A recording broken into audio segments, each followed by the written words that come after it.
What's up, Marvelians, Marvelites, true believers, and MCU fans in general? Hi. Hi. How are you? This is our first ever Marvel recap video, so thank you for joining us from over at MCU Kevin 616. Well, it's almost here. Just mere days away from the one and only MCU film of the year, Deadpool and Wolverine. If you haven't been catching up with MCU's 33 films and 29 television series across different platforms, don't worry, we're here for you. And that's not even including the 18 Fox films before the Disney acquisition that have become canon-ish since the inclusion of the Multiverse Saga. So for convenience sake, we won't be recapping all of those titles, just the ones that are absolutely necessary, plot-wise, character-wise, and mood-wise to prepare for Deadpool and Wolverine to be released July 26, 2024. Jesus Christ. Needless to say, spoilers for the movies Logan, Deadpool 2, Doctor Strange and the Multiverse of Madness, and Loki Season 2 will follow. Zip it, Stanley! So as Deadpool and Wolverine say in the trailer, let's fucking go. Oh god. If you remember in Doctor Strange and the Multiverse of Madness, Doctor Strange stumbles upon Earth 838, an alternate reality to our prime universe Earth 616. Every night, I dream the same dream.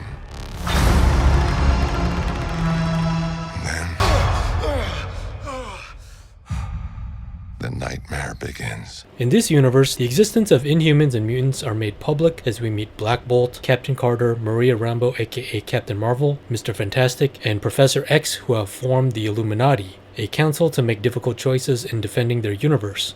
Your alternate self created the Illuminati to make difficult decisions that no one else could. Today we're here to determine what to do with you and the child. The events of this film really only tease what has transpired in relation to Multiverse Madness, but it is crucial in setting up not only a base for alternate events, but alternate characters that inhibit the same role, a la Peggy Carter becoming a super soldier and Maria Rambeau becoming Captain Marvel. The presence of the Illuminati is nothing short of an extended cameo, but it is enough to warrant a complete viewing of the film in relation to the stakes of alternate events playing out. If you are really short on time, just skip to the Illuminati scene and move on. Incursion? An incursion occurs when the boundary between two universes erodes and they collide, destroying one or both entirely. Now, the events of Logan are an unrelated direct connection to the events of Deadpool and Wolverine, I'm assuming, since I haven't seen it yet, but I would catch up on the last of the Hugh Jackman Wolverine movies just to get a sense of the tragedy and the nuance of the character. Again, from watching the trailer of Deadpool and Wolverine, it seems as if this Wolverine from Logan is in a similar mood of loss and guilt. In Logan, he lost all of his X-Men members, and it is only Wolverine and Xavier who have survived in a desolate apocalyptic type western setting. Charles, the world is not the same as it was. Mutants. They're gone now. One of the Deadpool and Wolverine trailer lines is, This Wolverine let down his entire world. and it seems to be setting up a redemption arc for Logan to make up for what he lost by saving Wade's world, through some wacky and zany hijinks of course. The Logan film from 2017 was supposed to be Hugh Jackman's swan song to the character, and it ended beautifully and perfectly. So that's one of the many reasons why Deadpool and Wolverine is highly anticipated, as we want to see what brought him back to reprise his character for another last time, again. Apart from the end credits stinger that had Wade tearing up the timelines and quote-unquote tying up loose ends using Cable's time travel device. Oh god. That's why you're such a little bastard. No one's ever changed you. I don't think the events of Deadpool 2 will have any consequence or continuation in Deadpool and Wolverine. Neither Josh Brolin or Zazie Beetz, who play Cable and Domino, are listed in the credits, but that could be a head fake. And we only get a teeny tiny glimpse of our original cast of characters, including Vanessa, Colossus, Negasonic Teenage Warhead, Yukio, Shatterstar, Blind Owl, and Dopinder in what looks to be a birthday party. Do you want to build a snowman? Yes!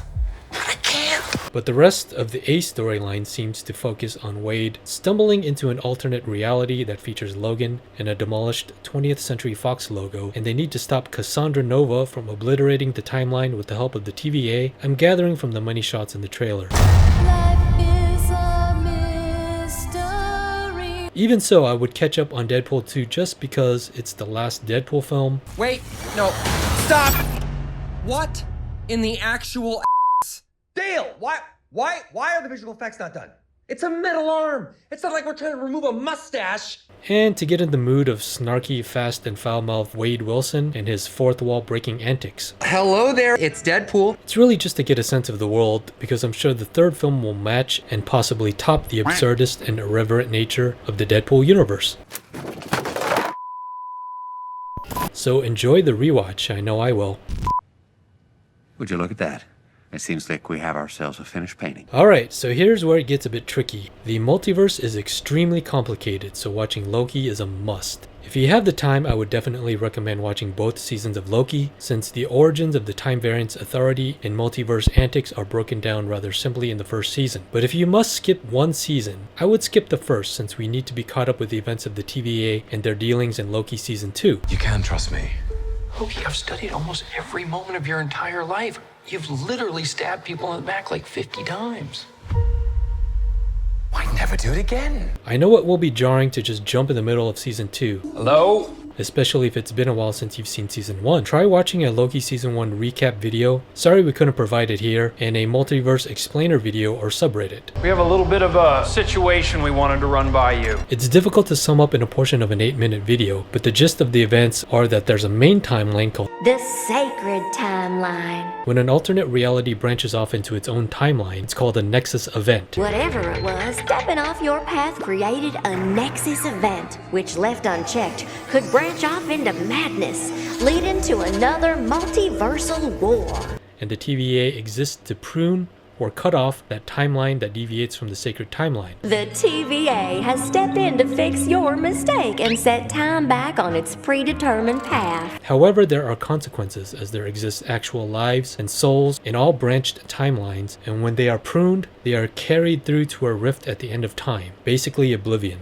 Whew, I think I did my best there. For all time. Always! But again, it's best if you watch the entire season to get a good feel of it, rather than a succinct, compartmentalized explanation. So there you have it. Again, these are just suggestions to fine-tune your rewatch programming in preparation for Deadpool and Wolverine, so you'll be caught up with the relevant themes and plot. But you never know who might pop up in this movie given its erratic multiverse shenanigans. Ben Affleck's Daredevil or Jennifer Garner's Elektra might show up as an alternate members of their own Illuminati. We've already seen Sabretooth in the trailer, so maybe more X-Men, or even Sir Ian McKellen will drop in. Dogs. Marvel Studios has a plethora of toys to play with, so the possibilities are endless, and that's what makes the anticipation of this film so wonderful. Let us know what you guys think in the comments below, and let us know what you would like to see and hear in our recap next. If not, we will go ahead and get into WandaVision in anticipation of Agatha All Along, dropping on Disney Plus September 18th later this year. Oh my god, just kill me now. Thanks guys, and enjoy Deadpool and Wolverine. Let's f***ing go. Okay, this looks fun in a last days of Fox fire sale kind of way. Not sure if it was worth diverting Canadian Cumberbatch's little mind away from my next movie, or